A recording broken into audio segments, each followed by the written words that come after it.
আসসালামু আলাইকুম। প্রিয় দর্শক, অন্য মঞ্চের আলোচনায় আপনাদের সকলকে আমন্ত্রণ জানাচ্ছি। আজ আমাদের সঙ্গে আমন্ত্রিত অতিথি হিসেবে আছেন রাজ্যসভা থেকে পদত্যাগ করার পরে ৩ জন তৃণমূলী এখন বিজেপির রাজ্যসভার সদস্য হয়েছেন। ৪ ঘন্টা আগে দলে যোগ দিলেন, ৪ ঘন্টা পরে তারা বিজেপির রাজ্যসভার সদস্য হয়ে গেলেন। ২০ জন লোকসভা সদস্য কোত্থেকে একটা দল খুঁজে বার করলেন যার একজন নির্বাচিত পঞ্চায়েত সদস্যও নেই।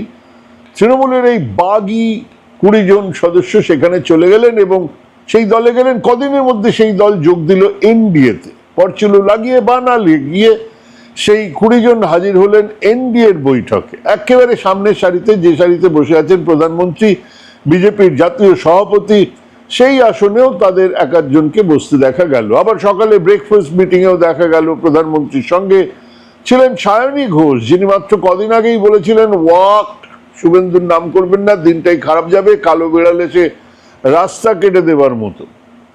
তিনিও হাজির ছিলেন। এদিকে রাজ্যের বিজেপি নির্বাচনের প্রচারে যে লোকজনকে তৃণমূলের নেতা কর্মীদের দুর্নীতির মাথায় বসে আছে বলে জানিয়েছিল, তার প্রত্যেকে এখন ভালো তৃণমূল। একজনও বিজেপি কর্মীর বুকে দম নেই সেই তাদের দিকে একটা ডিমও ছোড়ে। কারণ তারা জানেন এই ভালো তৃণমূলেরা আপাতত সংরক্ষিত উদ্যানের জন্তু জানোয়ার, এনাদের গায়ে হাত পড়লে বন্যপ্রাণীকে আঘাত বা হত্যার দায়ের থেকেও কঠিন মামলাতে জড়িয়ে পড়তে পারে হবে। কাজেই বাকি থাকলো হাতে গোনা কয়েকজনের ওই কালীঘাট তৃণমূল। হিসেব করুন, মমতা, অভিষেক, কুণাল, দোলা সমেত প্রায় প্রত্যেকেই জনরোষের মুখে পড়েছে। যেখানে এই জনগণ হলেন বিজেপি কর্মীরা, ওই জনরোষের জনটা হলো আইদার বিজেপি কর্মী বা বিজেপির নেতৃত্ব। কিন্তু দিনের শেষে ওই কর্মীদের মাথায় কি ঘুরছে না এই প্রশ্ন, যে যা বাবা, আমরা এতদিন যাদের বিরুদ্ধে লড়লাম তারাই এখন দলে ঢুকে দলের নেতা হয়ে যাবে। এদেরকে সামাল দেওয়ার জন্য একটা তত্ত্ব ছড়ানো হচ্ছে বিজেপি সর্বোচ্চ নেতৃত্বের কাছ থেকে। তাদের নির্দেশে বলা হচ্ছে এসব যা হচ্ছে তা হলো দেশের স্বার্থে। কারণ ব্যক্তির চেয়ে দল বড়, দলের চেয়ে দেশ বড়, আর দেশ রক্ষার জন্য, দেশের উন্নয়ন আর বিকাশের জন্য এসব তো নেহাতি তুচ্ছ ব্যাপার। মানে বলার ভাবসাব দেখে মনে হচ্ছে দেশের স্বার্থে এনারা যে কোনো অনৈতিক কাজ করতেই পারেন, সেটাই বলতে চাইছেন। যে কারণ মনে পড়ে যাবে অটল বিহারীর সেই ১৩ দিনের সরকারের পরে ২৮শে মে ১৯৯৬ সেই ঐতিহাসিক ভাষণের কথা, যেখানে তিনি বলছেন পার্টি तोड़कर सत्ता के लिए नया गठबंधन करके अगर सत्ता हाथ में आती है तो मैं ऐसी सत्ता को चिमटे से भी छूना पसंद नहीं करूंगा। सत्ता के खेल तो चलेगा, सरकार आएगी जाएगी, पार्टियां बनेंगी बिगड़ेंगी, मगर ये देश रहना चाहिए, ये देश का लोकतंत्र अमर रहना चाहिए। ক্ষমতার জন্য যদি আমাকে দল ভাঙিয়ে আমাকে চালাতে হয়, তাহলে সেই ক্ষমতাকে আমি চিমটে দিয়ে, হাত দিয়ে তো দূরের কথা, চিমটে দিয়েও স্পর্শ করব না। আর ক্ষমতার খেলা চলতেই থাকবে, সরকার আসবে যাবে, রাজনৈতিক দল তৈরি হবে, ভেঙে যাবে, কিন্তু এই দেশকে টিকে থাকতে হবে, এই দেশের গণতন্ত্রকে অমর থাকতে হবে। সেদিন তিনি দল ভাঙিয়ে সরকার টিকিয়ে রাখার একটা চেষ্টাও করেননি। আজকের এই বিজেপি নেতৃত্ব নির্লজ্জের মতো দল ভাঙিয়ে দেশের স্বার্থ আর দেশের উন্নয়নের ফালতু কথা বলে দল ভাঙাচ্ছেন। তার একমাত্র কারণ তারা ক্ষমতাকে আঁকড়ে ধরে থাকতে চান, তারা ক্ষমতা থেকে সরে যেতে চান না, এই ভয়েই দল ভাঙাচ্ছেন। আর সেই ফালতু কথাগুলো ওনাদের তোতা পাখিরা, ইউটিউবারেরা বলেই যাচ্ছেন, যাদের নিজেদের মগজ বহু আগেই জমা দিয়েছেন ওই নেতৃত্বের কাছে। কিন্তু এই কথা বলার আগে আসুন জেনে নি কেন ওনাদের এই দেশের স্বার্থ ইত্যাদি কথাগুলোকে ফালতু বলছে। এক নির্লজ্জভাবেই দল ভাঙা হচ্ছে। মহারাষ্ট্রে উদ্ধব শিবসেনা, এনসিপি, উত্তরপ্রদেশে সমাজবাদী দল, বাংলায় তৃণমূল দলকে আইদার ভাঙা হচ্ছে, না হলে ভাঙানোর চেষ্টা চলছে। এটা যে এক নির্লজ্জ পদ্ধতি তা কি কেবল আমি বলেছি? সেই ধামাদারি সাংবাদিকরা, ইউটিউবারেরাও বলছেন, কিন্তু তার সঙ্গে জুড়ে দিচ্ছেন কিন্তু তাহলে এটা করা হচ্ছে কারণ এটা দেশের স্বার্থ রক্ষার করার জন্য আনা ৩টে বিলকে পাশ করতে সাহায্য করবে। ৩টে বিলে দেশের স্বার্থ এমন জড়িত আছে যে তার জন্য এই সমস্ত অনৈতিক কাজ করতেই হবে। আহারে, তাছাড়া কোন ৩টে বিল পাশ না করলে দেশের স্বার্থ বিপন্ন হয়ে যাবে? কোন বিলের কথা এনারা বলছেন? প্রথম বিল হলো এক দেশ এক ভোটের বিল। মানে দেশে একই সঙ্গে কেন্দ্র আর রাজ্যগুলোতে ভোট হবে, ফলে ওনাদের কথা মতন প্রচুর খরচ কমে যাবে। এই লোকজনেদের ওই বললাম মগজ আগে থেকেই জমা দিয়ে রাখা আছে, খালি মগজে কথা বললে যা হয় তাই বলছেন। সবচেয়ে বেশি খরচ করে কে? সরকার।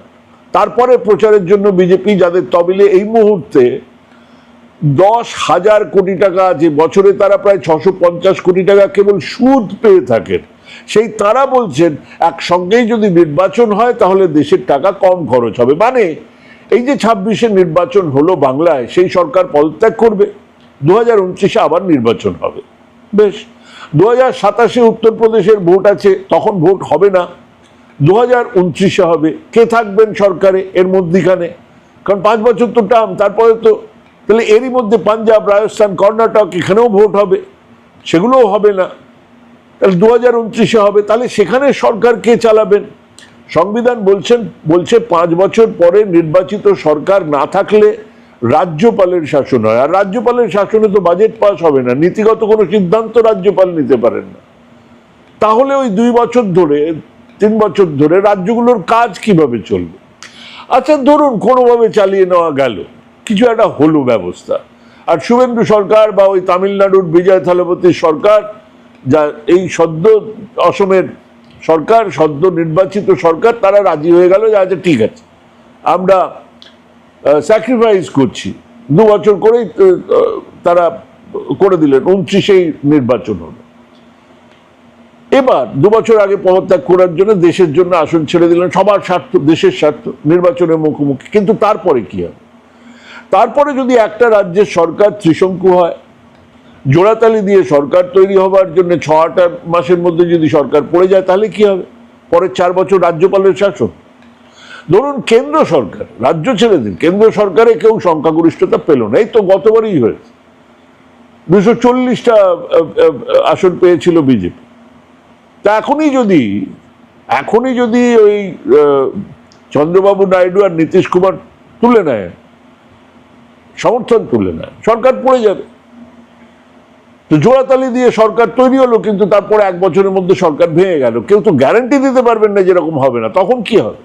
এই জ্ঞানী গুণী পণ্ডিতদের বলি, দেশের প্রথম আর দ্বিতীয় নির্বাচনে একই সঙ্গে লোকসভা আর বিধানসভার ভোট হয়েছিল। এটা মোদিজি, এটা বিজেপির নতুন কিছু বলছেন না, এটাই ছিল আমাদের দেশে, সব একসঙ্গেই ভোট হয়েছিল। কিন্তু কিছুদিন পর থেকে বহু রাজ্যে সরকার ভেঙে যাচ্ছে, পড়ে যাচ্ছে, আবার নির্বাচন করাতে হচ্ছে, কেন্দ্রের সরকারও পড়ছে, ভেঙেছে। কাজেই এক দেশ এক ভোট চালু করে তাকে ধরে রাখতে গেলে গণতন্ত্রের প্রথম শর্তটাকেই অমান্য করতে হয়। দেশ চলবে রাষ্ট্রপতি শাসনে নয়, রাজ্যপালের শাসনে নয়, নির্বাচিত প্রতিনিধিদের দিয়ে।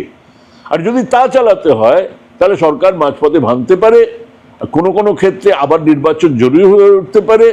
কাজেই এক দেশ এক নির্বাচন একই সময় হবে না, হওয়া সম্ভব নয়। যারা বলছেন এটা দেশের স্বার্থে, তারা দেশও বোঝেন না, স্বার্থও বোঝেন না, সংবিধানের সংবিধানও বোঝেন না। সবচেয়ে বড় কথা হলো, গোটা দেশের ইস্যু একটা, গোটা দেশের ইস্যু এক ধরনের, রাজ্যের ইস্যু আলাদা, রাজ্যের বিভিন্ন রকমের নানান রকমের আলাদা আলাদা ইস্যু আছে। এখানে দার্জিলিং রাজ্যে থাকবে কি থাকবে না, যদি একটা সিদ্ধান্ত নেওয়া হয়, তাহলে সেই সিদ্ধান্তে রাজ্যের ভোট পাল্টে যাবে। দেশের ভোট আলাদা, দেশের ভোটে তো ওই সিদ্ধান্ত নেওয়া হবে না।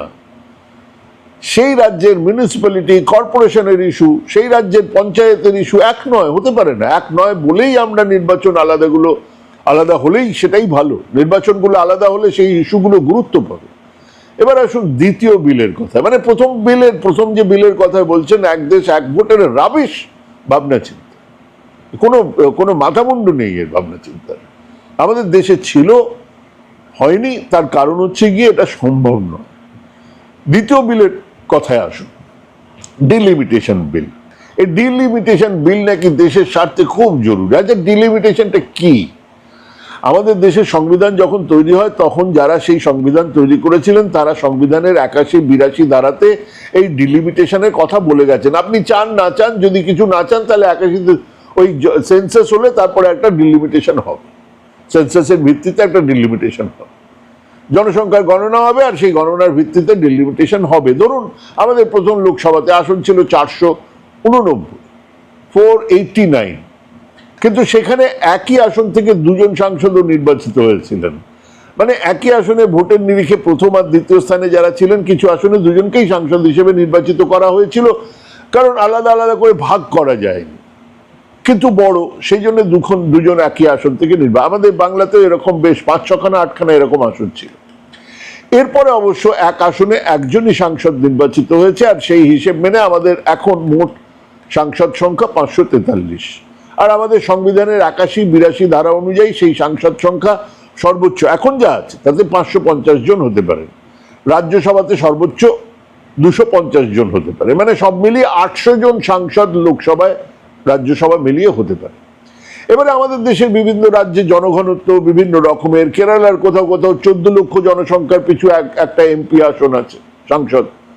আবার উত্তরপ্রদেশে 19 লক্ষ জনসংখ্যার পিছু একজন সাংসদ, অনেকগুলোতেই আছে এরকম। লাক্ষাদ্বীপের সাংসদ মাত্র 64,000 মানুষ, আর লাক্ষাদ্বীপের সঙ্গে তো আর উত্তরপ্রদেশকে জুড়ে দেওয়া যাবে না, সেখানে কম মানুষ, কিন্তু তো এমপি, তাদের সংসদে কে কথা বলবে, এমপি দরকার। আবার তেলেঙ্গানার মালকাজগিরি, সেখানে 38 লক্ষ মানুষের সেখানে সাংসদ আছে। তো এটা খুব স্বাভাবিক, আমরা চাইলেই তো অরুণাচল প্রদেশ, লাক্ষাদ্বীপ, উত্তরপ্রদেশ, বিহারের জনসংখ্যার অনুপাত একই করতে পারবো না, কিন্তু একটু খেয়াল করলেই দেখবেন জনঘনত্ব কম এমন সমস্ত রাজ্য খুব ছোট, আর সেখান থেকে 2, 3 কি 5 জন সাংসদ নির্বাচিত হয়ে আসেন। সবচেয়ে বড় রাজ্য উত্তরপ্রদেশে 80 জন নির্বাচিত হন। এখন জনসংখ্যার বৃদ্ধির সঙ্গে সঙ্গে ডিলিমিটেশন জরুরি ছিল, খানিকটা বাড়বে, খানিকটা তার এই অঞ্চলে এই সংসদ এলাকায় বেশি হয়ে গেছে, এইটুকু জুড়ে দেওয়া হলো আর একটা সঙ্গে এরকম। তাই আমাদের 4 বার ডিলিমিটেশন হয়েছে, একটা দীর্ঘ প্রসেস। শেষবারের ডিলিমিটেশন শুরু হয়েছিল অটল বিহারীর সময়, শেষ হয়েছিল মনমোহন সিং এর ইউপি এর শেষের দিকে, 2002-তে শুরু, 2008-এ শেষ হয়েছিল। 6 বছর লেগেছিল। 2009-এর ভোটে ডিলিমিটেশন হয়েছিল, মানে ডিলিমিটেশনের ভিত্তিতে হয়েছিল। কিন্তু এই যে 4টে ডিলিমিটেশন, লাভ কি হয়েছে? কিছু সংখ্যক এমপি বেড়েছে, কিন্তু ধারাবাহিকভাবে সংসদে আলোচনার সময় কমে গেছে। সময় মানে বছর তো আর টেনে বাড়ানো যাবে না, সাংসদের সংখ্যা টেনে বাড়িয়ে দিলাম 500 কেন, অনেক বাড়ানো যাবে, কিন্তু মুশকিল হচ্ছে গিয়ে যে সময়, যে সদনের অধিবেশন বসবে, সেই অধিবেশন তার যে কাজ করার সময়, সেটাকে তো আর বাড়ানো যাবে। মানে সাংসদরা আগের থেকে কম বলছেন। 2014-তে বেশিরভাগ বিল কোনো কমিটির কাছেই যায়, বিলগুলো কমিটির, যেরকম আমাদের তো সংবিধানটা বেশিরভাগই ব্রিটেনের সংবিধানের ধারাগুলো নেওয়া হয়েছে। ব্রিটেনের প্রত্যেকটা বিল আগে কমিটির কাছে যাবে, কমিটিতে কারা থাকবেন, শাসক পক্ষ, বিরোধী পক্ষ, তারা রীতিমতো খোঁজ খবর নিয়ে, দলিল দস্তাবেজ নিয়ে বসে একটা কিছু ঠিক করে তারপরে সেটাকে লোকসভায় পেশ করবে, কাজেই তার একটা আলোচনা হবে। এখন যে এই যে ডিলিমিটেশনের বিল আসছে, তাতে কি আছে সেটাই জানা নেই কারোর কাছে, সেটা জানাই নেই কারোর কাছে, বিরোধীরা কেউ জানেনই না, কিন্তু এই বিল পেশ হবে এবং বিলকে পাশ করাতে হবে, এইরকম একটা অদ্ভুত ব্যাপার। তার মানে বিল কোনো কমিটির কাছে যাবে না, আলোচনা হবে না, বেশিরভাগ সময় বিনা আলোচনাতে পাশ হয়ে গেছে। আবার সেরকম ভাবে পাশ হওয়া বিল ফেরতও নিতে হয়েছে। আমরা জানি কৃষি বিল কোনো আলোচনা ছাড়াই পাশ হয়ে গেছিল, আবার ফেরত নিতে হয়েছিল। কেউ কেউ যুক্তি দিচ্ছেন যে 19-20 লক্ষ মানুষ পিছু একজন সাংসদ কত দেখবেন। সাংসদ তো কাউন্সিলর নয়, তাকে তো নালা রাস্তার জন্য নির্বাচিত করা হয় না। তারা আইন প্রণয়ন করবেন, বাজেট বরাদ্দ নিয়ে চর্চা করবেন, দেশের অর্থনীতি নিয়ে, বিদেশ নীতি নিয়ে চর্চা করবেন। তার পেছনে 20 লক্ষ লোক আছে না 30 লক্ষ না 34 লক্ষ, হাউ ডাজ ইট ম্যাটার? 30 লক্ষ, তিনি তো কাউকে সার্টিফিকেট দেখবেন, সমস্ত সার্টিফিকেটে দেখবেন চাইছে হচ্ছে গিয়ে এমএলএ সার্টিফিকেট। এবারে আপনি যদি ডিলিমিটেশনের বাড়ান, এইটাকে বাড়ান, তাহলে আবার এটাকেও বাড়াতে হবে, সাংসদের সঙ্গে বিধায়ক সংখ্যা বাড়াতে হবে। বিধায়ক সংখ্যা না বাড়ালে আপনি রাজ্যসভা বাড়াতে পারবেন না, মানে একটা অদ্ভুত ব্যাপার তৈরি হবে। 2014 জুন থেকে 2026 এপ্রিল পর্যন্ত সংসদে কাজের সময় ছিল 810 ঘন্টা, কাজ হয়েছে 667 ঘন্টা। 810-এর মধ্যে 667 হয়নি কেন আপনারা সবাই জানেন, বিভিন্ন সময় ওই হট্টগোল, ওয়াকআউট ইত্যাদি প্রভৃতি লেগেই থাকবে, হয়েছে। গত 2 বছর সংসদ যতদিন যত ঘন্টা চলেছে, তাতে যদি সমানভাবে সবাইকে প্রত্যেকে বলতে পারতেন, তাহলে 785 জন মোট সাংসদ, মানে দুটো মিলিয়ে তাহলে একজন সাংসদের জন্য বরাদ্দ থাকতো 52 মিনিট, কিন্তু আসলে বাজেটে অর্থমন্ত্রী ভাষণ আছে, প্রধানমন্ত্রী স্বরাষ্ট্রমন্ত্রী ভাষণ অনেক বড় হয়, বা বিরোধী দলনেতা ইত্যাদিদের অনেকের ভাষণ বড় হয়। সেসব ধরলে সাধারণ সাংসদদের আড়াই বছরে মিনিট 3-4 কারোর সুযোগ জোটে। এরকম বহু সাংসদ আছে যারা 1 মিনিটও কথা বলেন। এবারে লোকসভা বিধানসভা সাংসদদের সংখ্যা বাড়িয়ে 1100 করার কথা বলা হচ্ছে। একবার ভাবুক, কে কথা বলবে, কার কথা শোনা হবে? কিন্তু শুনুন, একজন সাংসদের জন্য খরচ হবে বছরে, এখনকার হিসেব অনুযায়ী বছরে 42-43 লক্ষ টাকা, মানে 1100 জনের জন্য খরচা হবে 462 কোটি টাকা। 5 বছরে সেটা হবে 23,100 কোটি টাকা।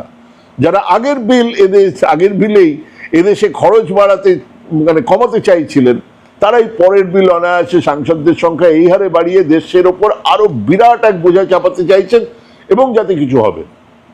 তার কারণ হচ্ছে গিয়ে সাংসদরা গিয়ে আলোচনা করবেন, আলোচনার সময় দরকার, আলোচনার মান ভালো করতে হবে, আলোচনাকে আরো বেশি করে কমিটিতে আনতে হবে, বিরোধীদের গুরুত্ব দিতে হবে। আমি যদি বিরোধীদের সবাইকে দেশদ্রোহী বলে বসে, বিরোধীরা সবাই দেশদ্রোহী, তাহলে আর তাদের সঙ্গে কি আলোচনা হবে? তাহলে এই সংসদের কি দরকার? তাহলে এই আলোচনার কি দরকার? অধিবেশনের কি দরকার? আসলে ওনাদের ধারণা এইভাবে আসন বাড়ালে কেবল গোবলয় থেকে নির্বাচিত সাংসদেরাই বিজেপির এক স্থায়ী সরকার তৈরি করে দেবে। সোজা ব্যাপার। গোবলয়ে বিশালভাবে জনসংখ্যা বেড়েছে, কমেনি। অন্য ধারে যদি দক্ষিণ দেখি আমরা, জনসংখ্যা কমেছে, পশ্চিমবঙ্গে জনসংখ্যা কমেছে। তাহলে যাদের কমেছে, যারা সমস্ত নীতি মেনে, পরিবার পরিকল্পনা ইত্যাদির কথা বুঝিয়ে, অর্থনৈতিক একটা স্থায়িত্ব এনে যারা কমালো, যারা কাজ করলো যে দেশের জনসংখ্যাকে আটকে দেশের ওপরে বোঝাটা কমাও, আর যারা বাড়ালো তাদের সাংসদ বেশি হয়ে যাবে, তাদের দিয়ে গোটা সরকার চলবে। ওনারা মূর্খের স্বর্গে বাস করেন। এই মুহূর্তে যা অবস্থা, তাতে বলা যায় ওনারা এই বিল যদিও বা পাশ করিয়ে নেন, এই সংখ্যা বৃদ্ধি তাদের কোনোভাবে সাহায্য তো করবেই না, যদি তারা এই ডিলিমিটেশনের জন্য আরো কিছু অনৈতিক ব্যবস্থা হাতে না নেন। সেটা কি? সেটা হলো ক্র্যাকিং আর প্যাকিং। আগেও একদিন বলেছি, বিরোধীদের ভোট যেখানে বেশি সেগুলোকে কিছু আসনের মধ্যে সীমাবদ্ধ করে দেওয়া। ধরুন 8টা আসনে বিরোধীদের ভোট আছে 40টা, এই 40টাকে 4টেতে করে দেওয়া। তাহলে 4টে আসনে তারা জিতে যাক। এই যে 8টা আসনের 8টাতেই তারা 6টাতেই জিতে যেতে পারতো, সেটা তারা 4টেতে জিতবে। এরকম কোনো জায়গায় হয়তো 15টা আসন আছে, সেখানে বিরোধীরা 5টা আসনে জিতবে, কিন্তু 10টা আসনে একেবারে কোনোভাবেই নয়, সেখানে শাসক দল জিতবে। এটাকে বলে একটা প্যাকিং। এই যে সীমাবদ্ধ করে দেওয়া, সামান্য কিছু আসন ছেড়ে দেওয়া, বিরোধীরা বিরাট ব্যবধানে জিতবে, একে প্যাকিং বলে। আবার বিরোধীদের ভোট বহু আসনে ভাগ করে দেওয়া। ধরুন 15টা আসনে বিরোধীদের ভোট আছে 30, এবার 15টা আসনের মধ্যে 2-2 করে যদি ভাগ করে দেওয়া হয়, 15টা আসনই চলে যাবে হাত থেকে, বিরোধীদের হাত থেকে। একে বলে ক্র্যাকিং। তো এই যে সামান্য ভোট পেয়ে তারা হেরে যাবে, একে ক্র্যাকিং বলে। এই প্যাকিং আর ক্র্যাকিং কিন্তু খুব সহজ ব্যাপারও নয়। দেশ জুড়ে এই কাজ করতে গেলে চট করে ফেলাও সম্ভব নয়। আমাদের জনগণনা সবে শুরু হয়েছে। হ্যাঁ, এবারে ডিজিটাল হচ্ছে, হয়তো একটু তাড়াতাড়ি হবে, কিন্তু এর রিপোর্ট বেরোতে 2027-এর নভেম্বর ডিসেম্বর হয়ে যাবে শেষ দিকে। আমরা তারপরে ডিলিমিটেশনের কাজ, এই জটিল ডেমোগ্রাফিক পলিটিক্যাল ম্যাপিং, মানে কোথায় কোথায় বিরোধী ভোট কি আছে, কোথায় মুসলিম ভোটকে এক জায়গায় করতে হবে, এসব তো করতে হবে। তো বিরাট কাজ। তার ভিত্তিতে 2029-এর নির্বাচন করানো সম্ভব নয়। কাজে ডিলিমিটেশন দেশের স্বার্থের সঙ্গে জড়িয়ে নেই, বিজেপির স্বার্থ আছে, কিন্তু তাও কতটা রক্ষিত হবে তা নিয়ে বিজেপির মধ্যে যথেষ্ট সন্দেহ আছে। এরপরে আছেন চন্দ্রবাবু নাইডু, তিনি এই দক্ষিণের ডিলিমিটেশনে শেষমেশ কি অবস্থানে থাকেন সেটাও দেখার। না, বর্ষা অধিবেশনে এই বিল আনা গেল না, বিশেষ অধিবেশনে আনা যাবে মনে হয় না। ইতিমধ্যে ইথানল, নির্বাচন কমিশন, বিচার ব্যবস্থা নিয়ে দেশ জোড়া এক আন্দোলন এসব চিন্তা ভুলিয়ে দিতে পারে। আর 3 নম্বর বিল হলো মহিলা আসন সংরক্ষণ বিল। এটাও নাকি দেশের স্বার্থে বিরাট। আরে বাবা, এই বিল ইতিমধ্যে সর্বসম্মতিতে পাশ হয়ে গেছে। শুধুমাত্র তাকে ডিলিমিটেশনের সঙ্গে আজকে যদি ভোট হয়, আজকে যদি করা যায়, আজকেও 1/3 হয়ে গেছে, 1/3 হয়ে যাবে, 543-এর 1/3 মহিলাদের জন্য। এবার কোন কোন আসন সেটা একটা ফর্মুলা তৈরি করে দেবে, সেটা তো আর আলাদা কিছু করতে হবে না। চারটে পর পর, পাঁচটা পর পর, পাঁচটা পরে একটা করে মহিলা, এরকম করে দেওয়া, আবার সেটা রোটেশনে ঘুরতে থাকবে, যেরকম ভাবে আমাদের এখানে পঞ্চায়েত হয়েছে, মিউনিসিপ্যালিটি, এটা বিরাট কোনো ব্যাপার নয়। পাস হয়ে গেছে বিল, এমন নয় যে এটা পাস করতে হবে, তার ইমপ্লিমেন্টেশনকে ঝুলিয়ে রেখেছে কে? মোদী সরকার। কাজে এই তিনটে বিল আদতে বিজেপির ক্ষমতায় থাকার এক ব্যবস্থা, দেশের স্বার্থ ওই এক মহিলা বিল ছাড়া কোনোভাবে কোথাও জড়িয়ে নেই। যে বিল বহু আগে সংসদে এমনকি বিরোধীরাও পাস করিয়ে রেখেছে সর্বসম্মতিক্রম, দু একজন, সেটা আলাদা ব্যাপার। এই তিনটে বিলের জন্য যে নোংরা নির্লজ্জভাবে দল ভাঙানো হচ্ছে, সেই দলের নেতা কি বলে গিয়েছিলেন আরেকবার মনে করে দিই, যাতে ওই ধামাধরা সাংবাদিক আর ইউটিউবারদের মিথ্যে প্রচারটা পরিষ্কার হয়ে যায়। অটল বিহারী বাজপেয়ী বলেছিলেন, পার্টি तोड़कर सत्ता के लिए नया गठबंधन करके अगर सत्ता हाथ में आती है तो मैं ऐसी सत्ता को चिमटे से भी छूना पसंद नहीं करूंगा। सत्ता का खेल तो चलेगा, सरकारें आएंगी जाएंगी, पार्टियां बनेंगी बिगड़ेंगी, मगर ये देश रहना चाहिए, इस देश का लोकतंत्र अमर रहना चाहिए। আজকের মোদী সরকার সমস্ত ছেড়ে গণতন্ত্রের সামান্য ধারণাকেও মুছে দিয়ে ঠিক সেই কাজটাই করছেন যা তাদের প্রতিষ্ঠাতা প্রবাদ প্রতিম নেতা ঘৃণা ভরে করতে অস্বীকার করেছিলেন। ভাবুন, ভাবুন, ভাবতে থাকুন, ভাবা প্র্যাকটিস করুন। ভালো থাকবেন, সুস্থ থাকবেন। আজকে এখানেই শেষ করছি। নমস্কার।